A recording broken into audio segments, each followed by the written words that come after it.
Hey, what is up guys? George here, and today I'm going to be doing a drift build of Nissan 370Z. If you did watch one of my previous videos, I did a drifting stock video on this, and I made some comments about the things that I think need to be done to this vehicle to make it a better drift car. For this video, I didn't completely go all out 850 horsepower twin turbo. I didn't do any of that. I just tried to keep it about relatively low horsepower. I think at the end of this build, it was maybe 530 horsepower, so not too much. And it was running on the street tires, I think. I think street tires. And just getting into it, I'm not a particular fan of this car. I just found that when it was stock, it wasn't a terrible drift car, but I felt without much power upgrades, it could easily be fixed. So I think after all this building, it weighed about 2,900 pounds. Sorry about the blinks. It's when the controller just connected and I cut that part out. I didn't think you guys would want to see that.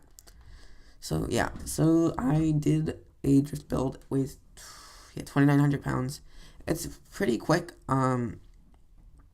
This is much better than the stock form. I'm saying that. I'm not the best builder of drift cars. I didn't do any tune at all because whenever I tune a car right before driving it, just completely mess it up. So what I like to do is just drive a little bit, see what's what, and then I'll do some tuning later on. And that's what I did here. As you can see, I'm going to increase the for some reason, I don't know, I don't like caster. I think basically what caster is when it increases the negative camber when you're cornering. And I find, for me, I don't know if it's just, probably just me. When I am drifting, I find it easier to drift with less caster. Like, it's smoother and there's not as much corrections and that type of thing. There are still corrections, but it's a lot smoother, and I really like that. So, as you can see, if you have watched the other video, I encourage you to drifting stock Nissan 370Z. This is a step up from that. I do like it. The caster thing, it did take a little bit for me to get used to it, but after I did, like this with this amount of horsepower, I could easily get to the long turns. But me being a complete idiot, I managed to crash anyway. But you see, towards the end of the video or farther on along, I will really start to get the hang of it, and it's actually a decent drift car. I don't know. I'm probably not gonna take you into a lobby. It's not that good, but it's not bad once you get used to it. I really did like it, and it is pretty smooth. There's not much jerking around. There's no it's very not precise. It's very smooth. It's not twitchy at all. I found even because of the shorter wheelbase, I didn't even spin out that much, which was pretty good. And this is where, as if some of you have watched my other videos, you'll know this is where I test most of my drift cars. This is one of my favorite sections in Forza, as well as the Formula Drift section at Road Atlanta. But that's a little bit tougher. So I just try and keep them here because it's pretty easy and pretty straightforward section of track. So with these upgrades, I don't touch differential.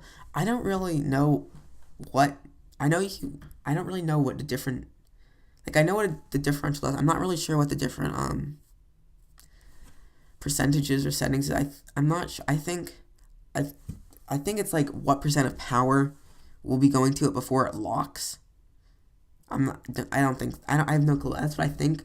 It's probably not right. But if someone could explain that to me, that would be pretty cool. So I usually just leave them low. Sometimes I'll put them both to 100% if that's locking the differential, which on some cars is the right move to do, and it makes the drifting a lot better. But on some cars, it's just not the right thing, and it just crashes everywhere. And this car just left the differential stock, and it wasn't that bad. I really did like it. I think, like, I don't know what to do with the differential. I know it would help me or might not help me if I did different things with differential. So I just leave it be because I think this is fine. It probably could be better if I did adjust the differential. So if someone can explain that pretty easily, I'd love if you could leave a comment, leave a video, send me a link to that video via YouTube private message, and that would be pretty cool. Or you can just leave a comment trying to explain it to me. You will probably try, but I won't understand it. So as you can see, this car it's a decent drift car. It's not good. Like, I can make a good drift car, but it will take me a while because it involves lots of tuning. And not, yeah, and actually more practice, because most cars can be, well, all cars could be a good drift car in theory. It's just, I think practicing with a car, like if I were just to be stuck with this car and I just drove it this section for an hour, I could probably master the section in this car. I could be getting like amazing entries, but that's not really what this is supposed to be for. So as you, I felt that third gear, I didn't have enough power to pull through in third gear, which is fine.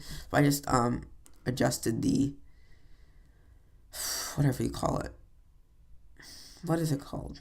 The gearing. So it's more towards acceleration rather than speed. So it so I can go. It won't let me go as fast in third gear, but I feel with this change it was doing so much better in third gear. I could, because when you're drifting you want the needle to be right in the middle of the rev range. It was a little bit low on this, but you want it to be towards the middle to give you maximum control. So you can always give a little more throttle, let off the throttle, and you can relatively stay in the same. If you did like this video, don't forget to leave a like, subscribe to the channel, and leave comments for suggestions for cars I should use or do on drifting stock or drift builds.